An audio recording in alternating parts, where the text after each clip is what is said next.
Estou aqui hoje com um grande deputado estadual, professor Cleiton, que é um deputado, eu costumo dizer que ele é o melhor da oposição lá da casa.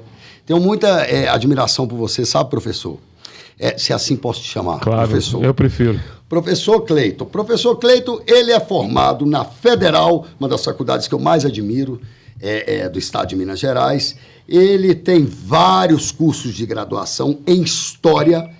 É um deputado, assim, exemplar na casa. Eu posso falar porque sou funcionário da casa. E ele é um deputado, assim, sempre presente na Comissão de Cultura, em outras comissões que ele faz parte aqui, o qual ele vai falar também, porque quem é o entrevistado aqui é ele, não sou eu.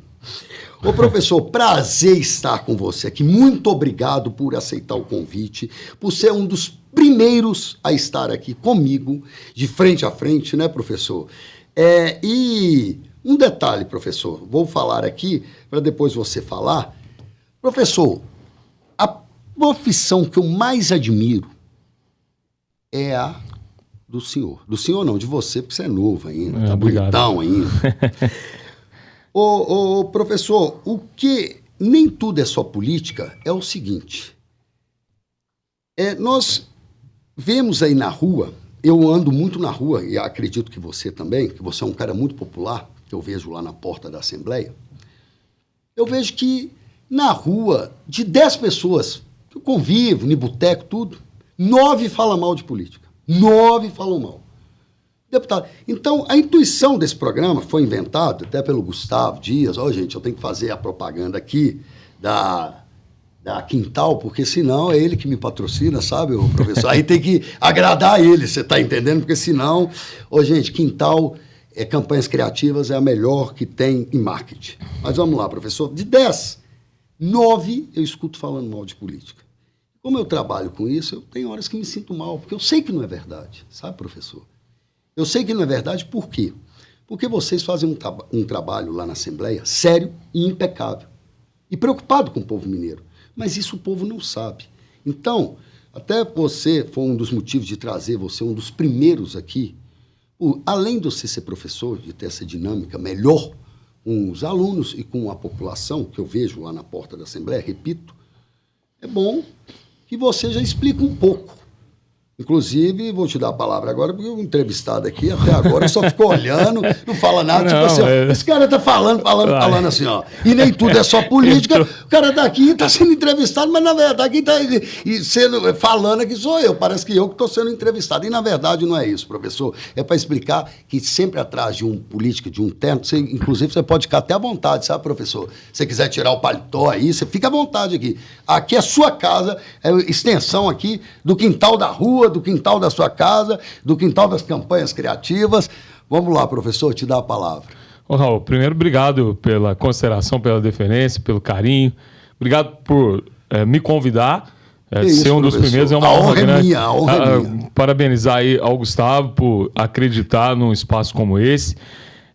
Eu só estou aqui com o paletó, porque daqui a gente vai pro trabalho. Da Assembleia. E aí a Assembleia... Não, mas se tiver calor aqui, você pode tirar, viu? Aqui você tá à vontade, professor. Aqui é diferente de tudo, de todas as entrevistas que você já viu. Porque você é um cara catedrático, você já deve ter entrevistas assim mais sérias, mais corretas, tudo. E você ser um professor é um exemplo para mim, professor. Eu admiro demais. Obrigado. Você, minha mãe também ser professor. É por isso que muita gente me pergunta, chama de quê? De deputado ou de professor? Não, chama de professor, porque o que eu digo sempre, o deputado vai passar. O deputado você está. Estou. Você é professor. Exatamente. Eu sempre faço questão de lembrar as pessoas, né, disso aí. Isso deputado eu estou, vai passar, não sei até quando, mas o professor é eterno. E costumo dizer também que não tem uma profissão mais gratificante, principalmente porque eu costumo dizer, Raul, que a escola, a faculdade, o ensino, a educação é uma fábrica de sonhos e de mudança estrutural da vida das pessoas. Esses dias mesmo na porta da Assembleia, que você conhece bem, eu estava ali passando e de repente o menino lá que engraxa sapato, Geraldo. Grande Geraldo. Grande Geraldo. Um abraço, viu, Geraldo? Você é pra você assistir, viu, Geraldo?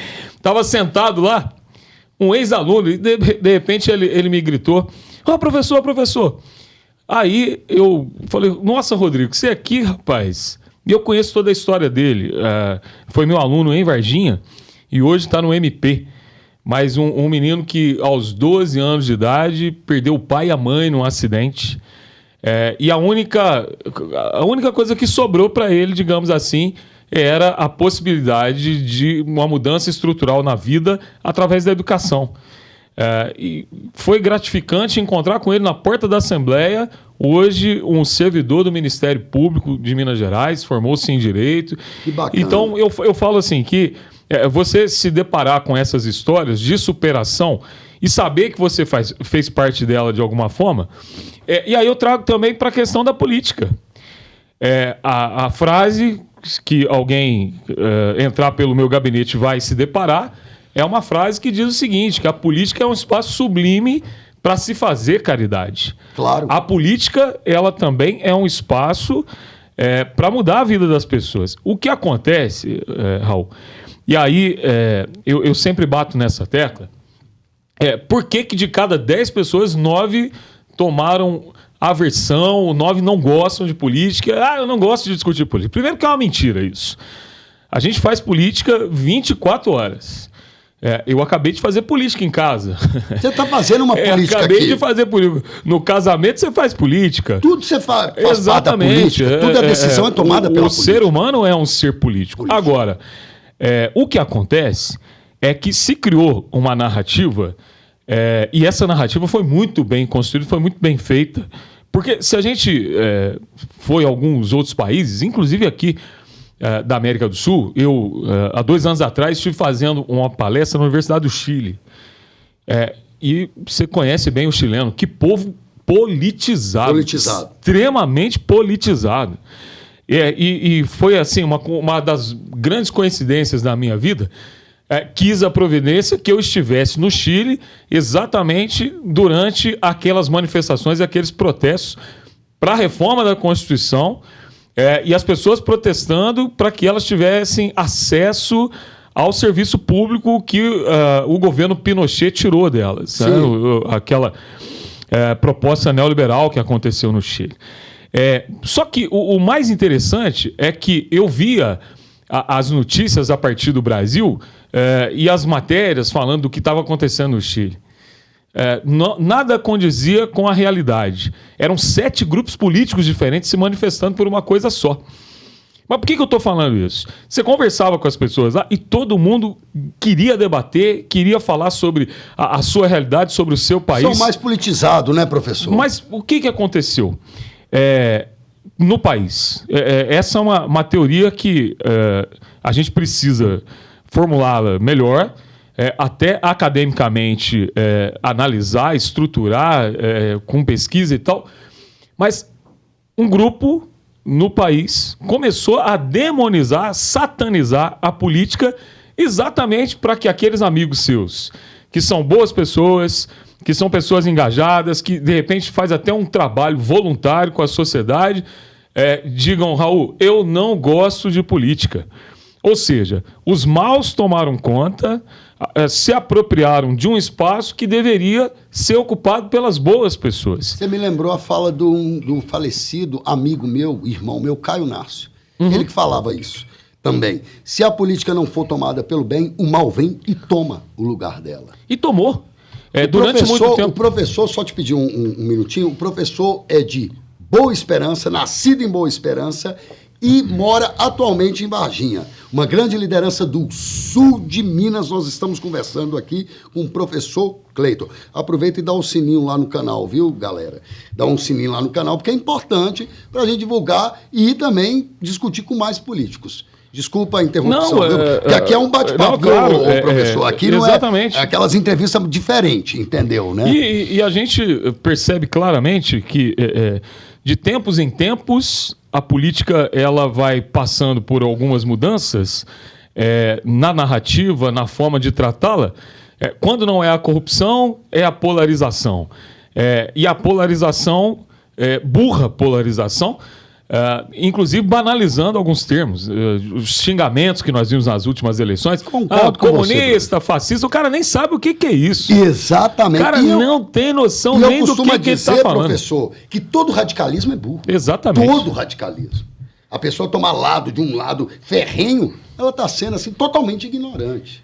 Porque a diferença, por exemplo, do remédio para o veneno é só a dose. Acho que tudo tem que ter um equilíbrio. E aí a pessoa vai tomando repulsa, né? Porque quando não é a corrupção, é a polarização, quando não é a polarização, que inclusive transformou a política como se fosse uma partida de futebol, duas torcidas do lado, porque essa polarização ela levou uma coisa muito triste, a contendas, brigas, divisões dentro das famílias, pessoas brigando, discutindo em grupos de WhatsApp.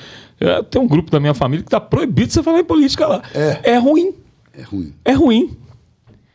Agora, professor, eu gostaria também de saber, saindo um pouco desse assunto da política, e claro que nós vamos voltar, porque isso aqui nem tudo é sobre política. É em cima disso que nós vamos falar.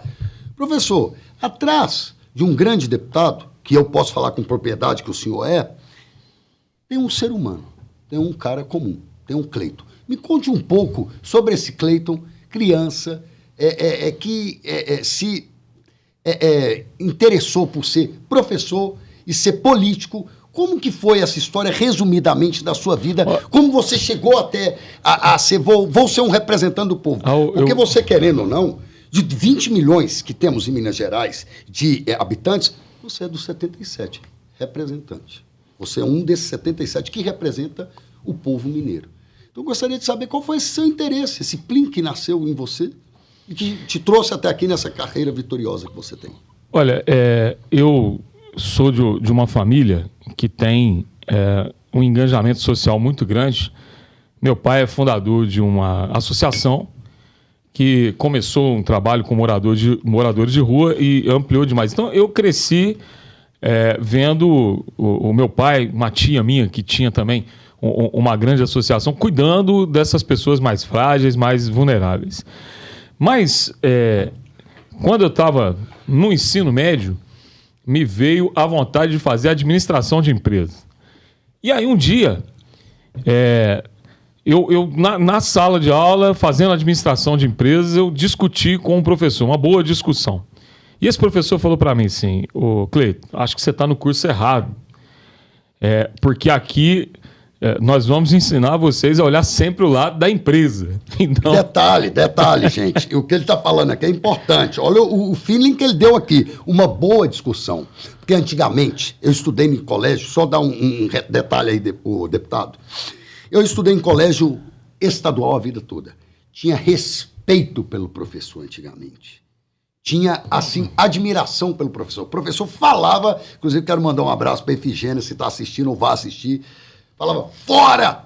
O aluno saía calado e respeitava. O professor era a maior autoridade, que eu não vejo isso hoje. Gostaria que você desse até uma brecha e comentasse sobre isso também, por você ser professor, o professor. Não, é uma questão que a gente tem que mudar também no país, que passa por uma mudança de cultura. Você já ouviu muitas vezes essa história, mas no Japão...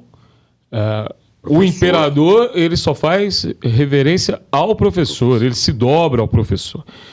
No Corão, Maomé fala que abaixo de Alá nós temos que reverenciar nessa vida o professor. Porque todos passamos por isso. Exatamente.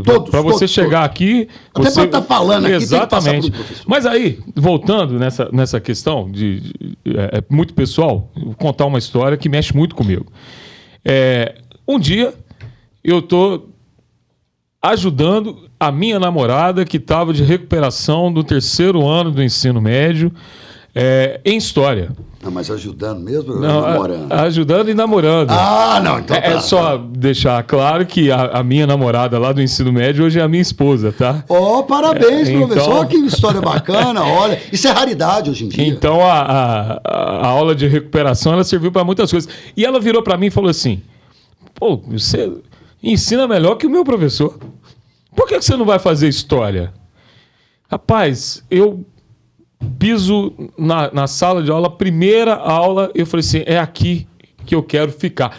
Só que detalhe, Raul, eu me apaixonei pela questão da pesquisa, pelos documentos historiográficos. Hoje, presidente da Comissão de Cultura na Assembleia. Recentemente eu estive no Arquivo Público Mineiro, que faz parte da Secretaria da Cultura, e o pessoal foi me apresentar o arquivo. Falei, gente, não precisa. Eu conheço isso aqui desde a minha época de estudante. Só que aconteceu um episódio aqui em Belo Horizonte comigo que mudou a minha história de vida. E eu me lembro muito bem. Era dia 9 de janeiro de 1999. Eu tinha terminado a graduação, estava fazendo o meu primeiro mestrado, e andando pela Afonso Pena, era por volta de 6h30, 18h30, Belo Horizonte você conhece como ninguém. De repente o tempo muda e começa aquela chuva torrencial. E aí eu vou me esconder embaixo de uma marquise. Eu morava na rua São Paulo, num apartamento de um primo meu, próximo ali do Shopping Cidade. E aí eu estava me dirigindo para lá e de repente eu me escondi debaixo dessa marquise. Chegam 2 meninos. Agora a gente não vê isso mais em Belo Horizonte, mas naquela época era muito comum. Você vai se lembrar bem, quem vai nos assistir também se recorda, um tempo muito cruel, onde tinha muito menino de rua cheirando cola de sapateiro. Você lembra disso? Existia até FEBEM na época. Exatamente. Sim. E aí chega mais ou menos de uns 6, outro de uns 9 anos de idade, e aí o menino de 9 vira para mim e fala assim, ô moço, tem 3 dias que eu e meu irmão a gente não come, você não tem um dinheiro pra gente comer alguma coisa, não? Você era adolescente. Eu tava com 19 para 20 anos. Aliás, para 21. Eu tinha terminado a graduação, estava fazendo o mestrado, era já um jovem. Aí, só que eu lembro certinho, tem coisas que marcam a vida da gente. Estava com R$5 no bolso. Quem é universitário, está nos assistindo, sabe que parece que dinheiro de universitário é amaldiçoado. Você nunca tem dinheiro. E aqueles R$5 era para eu passar o resto da semana. Eu falei assim, eu não tenho. E nós estávamos parados em frente a um semáforo, a chuva caindo, quando vê, para um carrão, 2 jovens, um Mitsubishi Eclipse. Lembra dele? Época, que é isso? O que é isso? Era o sol. O que é isso? Era vermelho ou branco? Era vermelhão, rapaz. Vermelhão. Mitsubishi Eclipse. Quem está nos assistindo aí depois consulta no Google. Vocês vão achar feio, mas na época era o sonho. Não, carraço, pesquisa aí no Google. Rapaz, para pegar as meninas, Nossa Senhora. E aí, para o carro, para o Mitsubishi Eclipse, vão parando alguns carros. E aí um menino de 9 anos vai até os 2 jovens que estavam no carro. Ele abriu o vidro e o cara que estava no carona falou assim, sai pra lá, ô neguinho. Não me incomoda, não. E aí ele vai no carro de trás, outro carrão, esse eu não me lembro qual que era, uma madame, fingiu que nada estava acontecendo. De repente, o cara do Mitsubishi Eclipse buzinou e o cara que estava no carona fez assim com a mão. Quando ele fez assim com a mão, o menino voltou e ele tirou do colo dele um pacote do McDonald's. Dava para ver que ele tinha passado, como é que chama ali, naquele drive-thru. No drive-thru. E lembrando, na época, McDonald's era muito caro, viu? Era lanchonete de bem de classe média alta. De bacana, como a gente diz. Né? Bacana. E aí, ele tirou um Big Mac. Não estamos fazendo propaganda pro McDonald's. Não é propaganda. Aqui a gente só faz propaganda pro quintal. Pro quintal, pra quintal. É só quintal que vale aqui. Mas o detalhe aí, né, Raul? Rapaz, e ele tirou o Big Mac, virou pro menino e falou assim, você tá com fome mesmo? Eu falei, tô. Tem 3 dias que eu e meu irmão a gente não come. Então vou te dar esse sanduíche. Ele foi para pegar, no que ele foi para pegar, o cara pegou o sanduíche e jogou no meio daquele lamaçal. E saíram cantando pneu e saíram rindo. O menininho foi, pegou o sanduíche todo molhado, sentou, começou a limpar e falou pro irmão dele assim, vamos repartir. Eu virei para ele e falei, faz isso não, joga isso fora. Vamos aqui na lanchonete que eu vou pagar um sanduíche para você. Fui, paguei, deu para ver que eles estavam com fome mesmo, pela maneira com que eles comeram. Naquele dia eu fui embora para casa e falei assim, não vou mexer com pesquisa. Eu vou ser professor, para que na sala de aula eu ensine os meus alunos a nunca se comportarem com outro ser humano como esses 2 adolescentes fizeram com essas 2 crianças. Nossa Senhora. 9 de janeiro de 1999. Isso me emociona muito, sabe, professor? Porque Existem pessoas assim até hoje, infelizmente. E é por isso que a arma da polícia... Mas eu tenho a audácia de falar que nenhum passou pela minha sala de aula. Nenhum. Ótimo. Tenho audácia de falar para você. Não, eu nenhum. tenho certeza disso. Nenhum. Tenho certeza. E aí eu falei, se você é professor de história, me vi com muitos que poderiam ter esse comportamento, mas os chamei para a realidade e através das minhas aulas pude mostrar que existe um outro mundo aí e um mundo que precisa muito da gente, e por isso que eu entendo que a política também hoje é um espaço para que a gente possa transformar a vida. Eu sempre digo, Raul, a política ela causou muitas feridas, Sim. mas ela pode ser um instrumento de cura. Sim. Agora, o professor, dentro disso que você está falando, você gravou um vídeo, não sei se foi semana passada, sobre o aborto. Gostaria que você comentasse um pouco aqui, que você é contra o aborto, correto? Sim. Você poderia comentar isso por você ser um pouco mais lá na Assembleia centro-esquerda mais? Uhum. Por que essa tomada, essa pegada do aborto? O que você acha sobre isso? Eu gostaria que você falasse aqui para nós ao vivo. Isso daria um outro podcast aqui, porque eu digo o seguinte... pode resumir. Eu digo o seguinte, você tem que analisar o aborto sob diversas perspectivas. Sob a perspectiva da bioética, sob a perspectiva antropológica, sob a perspectiva religiosa. Eu sou um católico praticante, ligado... Eu também. Acredito muito em Deus. Ligado à Sociedade de São Vicente de Paulo.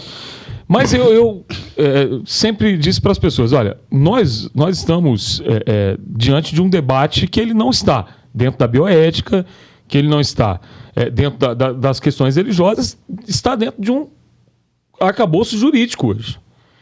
Mas eu me posicionei por conta de algumas convicções. Entre elas, uma convicção aqui, para não entrar na questão religiosa e da bioética, que eu conheço muito, mas dentro do aspecto jurídico.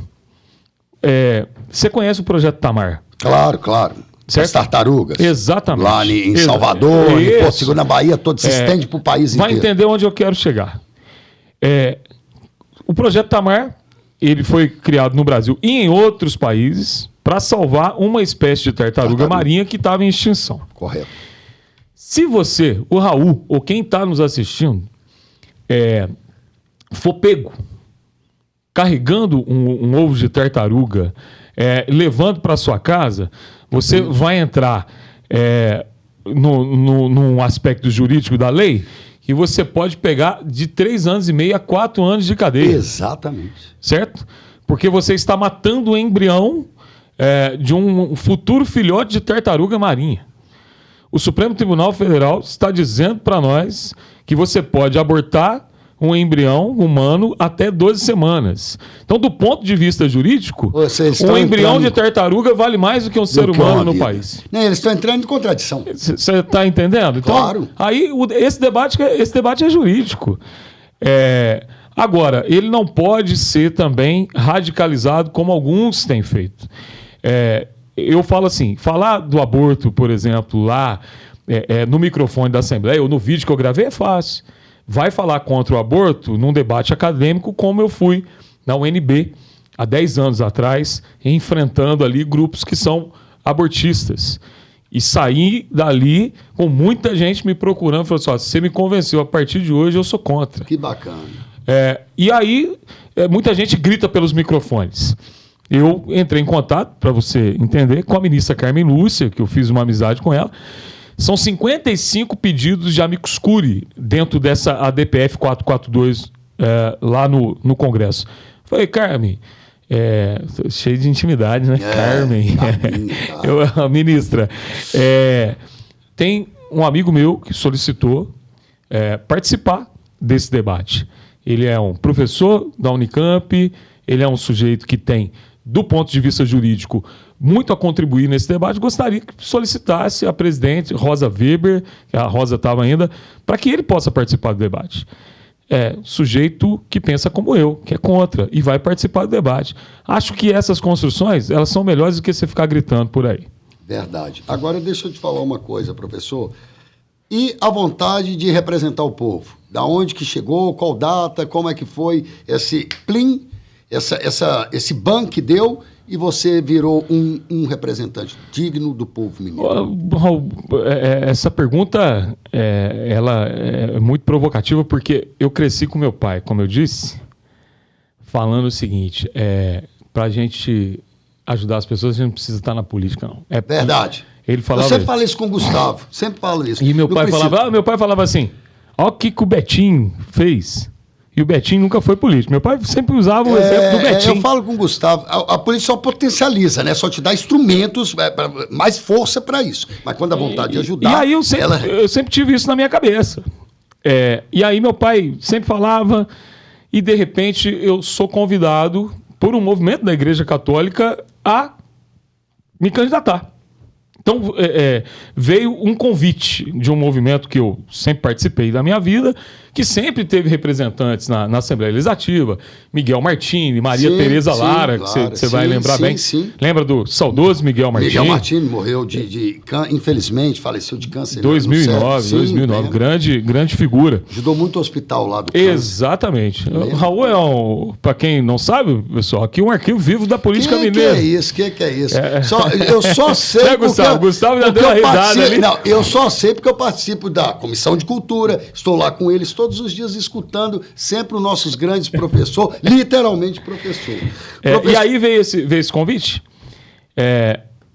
Aí só para chegar na sua pergunta, eu fui e falei assim, agora, hein? Primeiro que eu preciso pedir para a mulher. Eu falo o seguinte, quando você entra na política, a sua família entra junto. Verdade. Aí minha esposa, muito tranquila, falou, vou com você onde você estiver. Mas e o seu pai? Que coisa boa, hein, professor? Você teve a primeira de casa que te apoia, porque uma das primeiras bombas é a esposa. Você vai entrar na política, eu vou separar de você. Quantos e quantos deputados eu já escutei falando isso, e vereador? Você vai entrar, eu separo de você. É mesmo, né? É verdade. Brigas. Mas que bom. Mas foi sua primeira namorada, né? Minha primeira namorada. Então... E aí... Isso aí é love de muitos anos. E sempre... Isso é raridade, viu, gente? Isso é e eu admiro, viu? Raridade você ter a primeira namorada e casar e construir uma família. Parece que a coisa é mais sólida. Isso comprovado cientificamente, tá? Olha, comprovado cientificamente. Cientificamente, claro que a duração é muito maior. Mas aí ela falou assim, e o seu pai? Aí eu fui conversar com meu pai. Meu pai virou para mim e falou assim, foi desse jeito? Desse jeito como, pai? Você foi chamado? Você não se apresentou? Falei, me chamaram. Aí é diferente, hein? Se te chamaram é diferente. Não é ninguém é candidato de si próprio, né? Exatamente. Você é candidato de quem não sou eu mesmo, mas você então... Aí ele falou assim, eu sempre falei para você o quê? Você sempre falou para mim que para ajudar as pessoas a gente não precisa estar na política, não. Mas e se a gente estiver na política para ajudar as pessoas? E aí meu pai falou uma coisa para mim que eu nunca me esqueci. Entra na política, mas não permita que a política ela te corrompa. E não esqueça de onde você veio e quem você é. Não esqueça que você é um professor e não esqueça de cuidar dos mais pobres. Se você for no nosso gabinete regional em Varginha, tem uma foto minha e do meu pai e essa frase na entrada do gabinete lá. Que bacana, professor. Muito bonita a história do professor Cleiton. E deixa eu falar aí, ó. O professor falou uma coisa importantíssima, que nem tudo é só política, é para mostrar isso, sabe, professor? Porque tem deputados lá, não falo que é a maioria, porque eu estou lá, eu trabalho com isso há 25 anos, e sei que tem deputados que, atrás do terno, tem uma pessoa ali, tem uma pessoa humilde ali. É claro que tem outros que aparentam ser um pouco mais arrogantes do que os outros. Mas aí é perfil de cada um. Isso aí quem sou eu para julgar? Mas, professor, te chamei aqui também pela seguinte circunstância. Como admiro a sua profissão e acho que você também poderia falar um pouco sobre, mas eu estou repetindo até aqui as coisas aqui. Por que eu estou repetindo? Porque é uma profissão que eu vejo que hoje em dia está muito defasada na política e no país, que é ser professor. Você daria de incentivo para esses professores, de que eu sei que hoje em dia você não pode fazer tudo sozinho, porque é uma união lá, inclusive na casa, lá temos 77, no Congresso temos 513, Então, gostaria de saber, professor, qual a motivação, porque está faltando professores, não professores bons, eu não digo que está faltando bons, está faltando empolgados.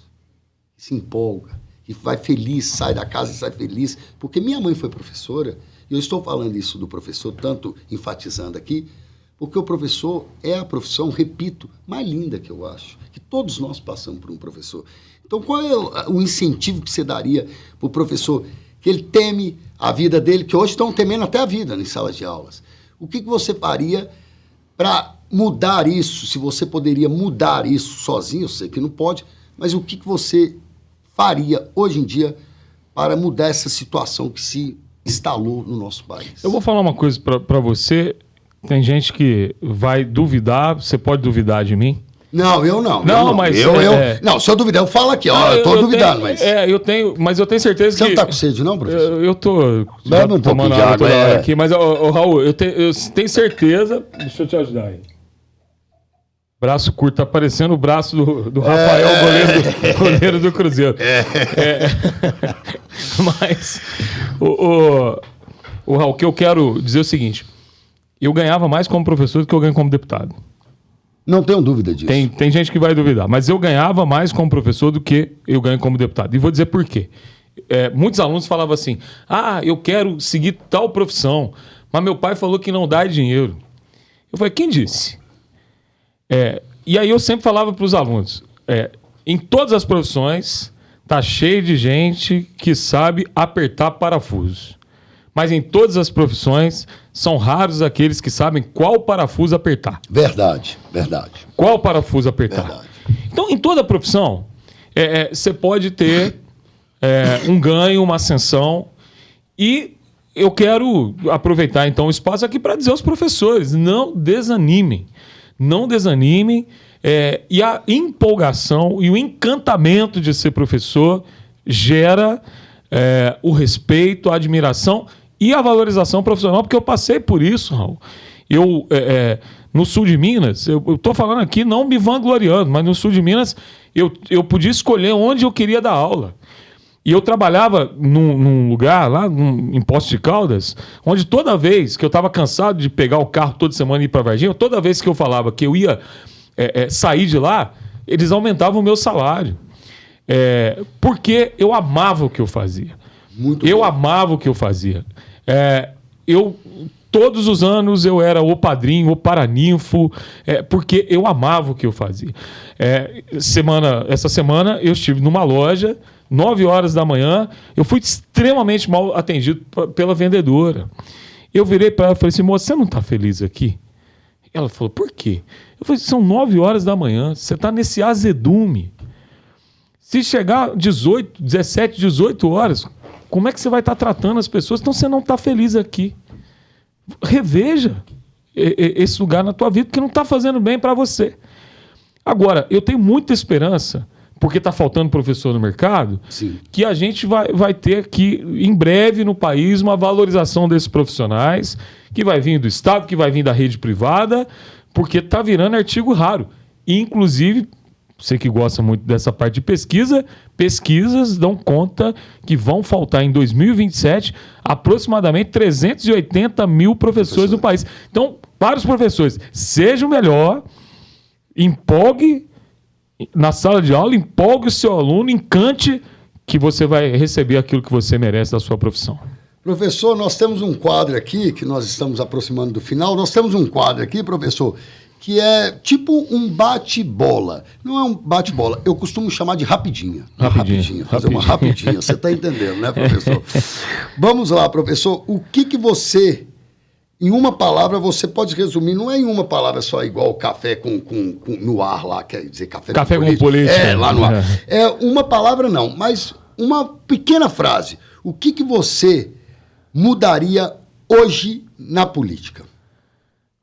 Que eu mudaria na política? Que pergunta complicada, que é tanta coisa para mudar, mas aí Mas o grau desse programa é para complicar e descomplicar. E você, professor, então tira de letra isso aí. Uma coisa tão uma coisa pequena, rapidamente. Diminuiria consideravelmente o número de partidos políticos no país. Ótimo. Professor, o que você mudaria na vida das pessoas que estão te assistindo? Eu gostaria que o ser humano tivesse mais empatia. Esperava que a pandemia mudasse isso em nós, ela não mudou. Não mudou, não. Mas ainda é tempo de olharmos para dentro de cada um e construirmos essa empatia que precisa ser melhor e maior aqui no nosso país. Ok, professor. Agora, a pandemia, você tocou num termo importante aí, saindo um pouco aqui da rapidinha. A pandemia, professor, você falou uma verdade. Ela parecia que tinha mudado o ser humano momentaneamente. Que todo mundo ficou mais fragilizado, mais, assim, amoroso. Mas depois voltou, infelizmente, às mesmices, a maioria deles. Tá certo que nem todos. Tudo generalizado é burrice. E outra coisa, professor... Posso dar uma dica de leitura aqui? Sim. Felipe Arrier.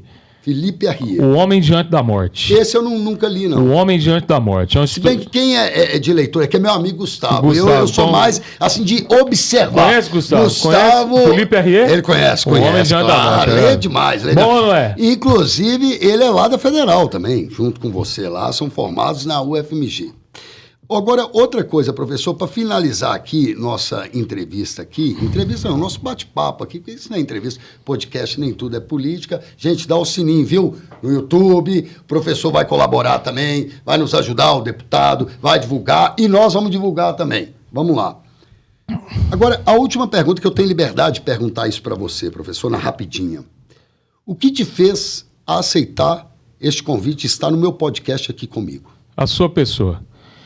A consideração que eu tenho por você, para quem está nos assistindo, eu, Raul, já percebi que nós temos pensamentos políticos diferentes, pensamentos políticos divergentes, mas existe, acima de tudo, um respeito que eu construí por esse cidadão que dentro da Assembleia é um servidor de excelência e, ao mesmo tempo, uma pessoa extremamente respeitosa, que tem admiração não só dos deputados do bloco que ele serve, mas dos deputados da oposição, como eu, por exemplo, e o fato de estar aqui para potencializar esse espaço que eu tenho certeza que vai ajudar muita gente a repensar a sua posição em relação à política e, ao mesmo tempo, a fazer com que a gente tenha informação de qualidade, que é o que está faltando nessa era de fake news e de pós-verdade que nós estamos vivendo. Eu quase flutuei aqui agora, professor, que vindo de você é assim, ó, sei que é verdade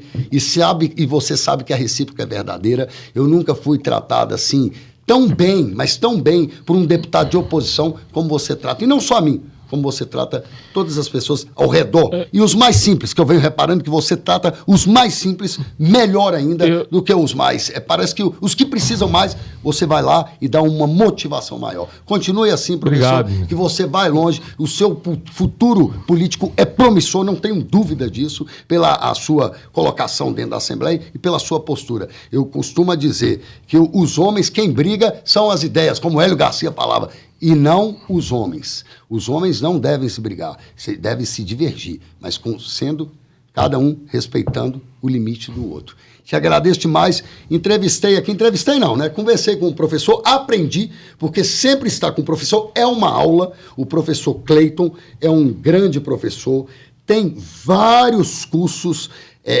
Eu não vou ficar, porque tinha que fazer outro podcast, como ele falou, para falar das especializações que ele tem na área de história. Tá? Ele é formado pela Federal, ele fez pós-graduação na Federal, na PUC Minas, no Triângulo Mineiro, conhece o estado na palma da mão, mas o seu reduto eleitoral é mais no sul de Minas. Hoje está morando em Varginha, de Boa Esperança, uma cidade muito bonita, tá? No qual eu deixo... A mais bonita de Minas, tá? No qual eu deixo um abraço pro meu saudoso vereador Robertinho. Robertinho, aonde quer que você esteja, seus familiares estão te vendo. Grande Robertinho. Um abraço, irmão. Você foi um grande vereador. Aí um amigo que eu tive em Boa Esperança, amava essa cidade, como o professor Cleiton ama. Conheci as pessoas dentro da Assembleia, porém em tempos diferentes. Que era o Robertinho, que você deve ter conhecido, claro, obviamente. Conheci e convivi com o Robertinho. Era vereador lá, e depois foi lá para a Assembleia ser funcionário. Lá, assessor até do Gustavo Mitre. Inclusive, Gustavo, você também será convidado para vir aqui, viu, Gustavo Mitre? Professor, agradeço a sua participação. É um orgulho para nós aqui, de não só Tudo é Política, ter você como um dos primeiros a ser entrevistado, devido a ser essa grande profissão que eu admiro, que eu tiro o chapéu por minha mãe ser professora e por um dos homens que eu mais admiro na vida pública ser professor também, que é o nosso, hoje, ministro do TCU, Antônio Anastasia, que é professor também, eu chamo ele até de professor. Um abraço, Antônio Anastasia, espero também que daqui a uns tempos você esteja aqui. E também mandar um saudoso abraço para o meu grande amigo, que é um cara que segurou minhas ondas, que eu devo tudo. São duas pessoas que eu devo, que eu sou hoje na política, que eu devo a essas pessoas. Todo mundo sabe, que eu trabalhei muitos anos, quem me conhece, 25 anos, o Nácio Rodrigues e Caio Nácio. E o outro é o saudoso Caio Nácio. E o outro é o nosso grande secretário de governo, que ele tem até uma admiração ímpar por você, Gustavo Valadares. Grande Gustavo Valadares. Aproveitar, então, já que você falou do professor Anastasia, um grande abraço para a irmã dele, que foi uma das professoras que mais me marcou. Carla Anastasia. Carla Anastasia. Carla Anastasia hoje é consultora, uma grande consultora de projetos aí. Professor, agradeço. Desculpa qualquer coisa. Se tomei seu tempo, sei grandiosidade do seu tempo, mas é importante para nós esclarecer para esse povo da internet. Um brinde aqui, a água. Opa! Derramou, mas não tem problema não. A mesa está caindo também. Isso faz parte do programa aqui, da vivência. Eu sempre derramo água lá, né? Sempre derrama água. Gente, entrevistei aqui o professor Cleiton. Siga nós. Muito obrigado. Oportunidade ímpar.